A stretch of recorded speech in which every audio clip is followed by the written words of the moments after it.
اگر امریکہ اور ایران کی نیوکلیئر ڈیل نہ ہوئی تو مڈل ایسٹ میں لگی آگ مزید بھڑک اٹھے گی۔ امریکہ اور ایران کی بڑھتی ہوئی کشیدگی دنیا کو ایک نئی جنگ کے دہانے پر لے آئی ہے، اور یہ جنگ ورلڈ وار 3 کے لیے فلیش پوائنٹ بھی ثابت ہو سکتی ہے۔ اگر یہ جنگ چھڑ گئی تو اس کے کیا نتائج ہوں گے؟ امریکہ اور ایران کے تعلقات ہمیشہ سے پیچیدہ رہے ہیں۔ اس کی جڑیں دہائیوں پرانی ہیں۔ 1979 میں امریکی بادشاہ کا تختہ الٹ کر خمینی حکومت نے اقتدار سنبھالا اور یہیں سے تعلقات کا بگاڑ شروع ہوا۔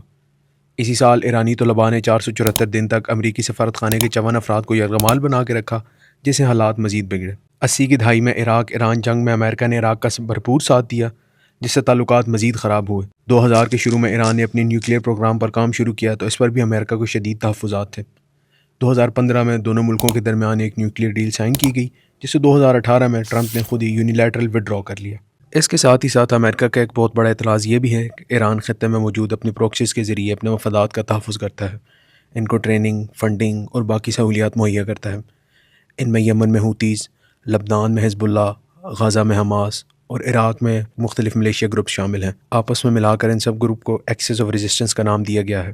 امریکی صدر ڈونلڈ ٹرمپ نے خبردار کیا ہے کہ اگر ایران نیوکلیئر ڈیل سائن نہیں کرتا تو اسے سنگین نتائج بھگتنا پڑیں گے، اور یہ صرف باتوں تک نہیں ہے۔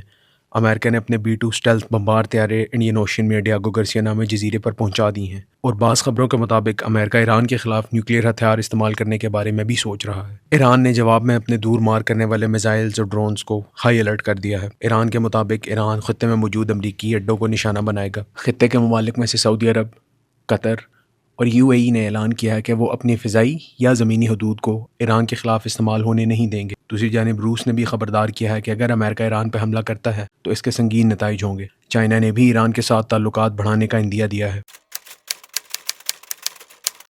فوجی طاقت کے لحاظ سے امریکہ کے پاس دنیا کی سب سے بڑی اور جدید فوج موجود ہے۔ یہ دنیا میں تقریباً 800 سے زیادہ ملٹری بیسز ہیں۔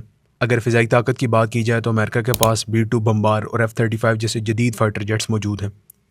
امریکہ کے پاس 11 طاقتور state of the art nuclear powered aircraft carriers بھی موجود ہیں، جو کہ دنیا میں سب سے زیادہ ہیں۔ اور امریکہ کی نیوکلیئر پاور کی بات کی جائے تو امریکہ کے پاس 5400 سے زیادہ نیوکلیئر وار ہیڈز موجود ہیں۔ دوسری جانب ایران کے پاس بھی ایک بڑی اور طاقتور فوج موجود ہے، جس کی تعداد تقریباً 5 لاکھ کے قریب ہے۔ ایران کے پاس خطے میں میزائلز اور ڈرونز کی سب سے بڑی کھیپ موجود ہے، اور اس کے ساتھ ہی ساتھ ایران کی بہت بڑی طاقت اس کی پراکسی فورسز میں ہی ہے، جس میں حزب اللہ، انصار اللہ اور عراقی ملیشیاز وغیرہ شامل ہیں۔ اس کے ساتھ ایران کے پاس ایک بہت بڑا پوائنٹ یہ ہے کہ وہ میجر چوک پوائنٹس کو بند کرنے کی صلاحیت رکھتا ہے، جیسے اسٹریٹ آف ہارموز، جہاں سے دنیا کا تقریباً 30% تیل گزرتا ہے، اور اس کے بند ہونے کی صورت میں دنیا میں مہنگائی کا طوفان آئے گا۔ اگر یہ جنگ چھڑ گئی تو امریکہ اور اسرائیل کوشش کریں گے کہ ایران کی نیوکلیئر سائٹس کو اٹیک کر کے جلد از جلد انہیں تباہ کیا جائے اور جنگ کو ختم کیا جائے، جبکہ دوسری جانب ایران اس جنگ کو لمبا کھینچنے کی کوشش کرے گا، جس میں وہ اپنی مختلف پراکسیز کے ذریعے ڈائریکٹ اور انڈائریکٹ حملے اسرائیل پر اور امریکہ کی ملٹری بیسز پر کروائے گا۔ اب اگر پاکستان کے مغربی بارڈر پر ایک جنگ چھڑتی ہے تو پاکستان کے لیے بھی بہت سارے مسئلے مسائل ہوں گے۔ سب سے پہلے ریفیوجیز کا مسئلہ، پھر اس کے ساتھ ہی ساتھ پاکستان اور ایران کی جو بائی لیٹرل ٹریڈ ہے وہ کافی حد تک متاثر ہوگی، اور عالمی مارکیٹ میں تیل کی قیمتیں بڑھنے سے پاکستان میں بھی مہنگائی کا ایک طوفان آئے گا۔ اگر آپ کو اس طرح کا کنٹینٹ پسند ہے تو آپ ویڈیو کو لائک کر دیں اور چینل کو سبسکرائب کر دیں، but only if you like my content.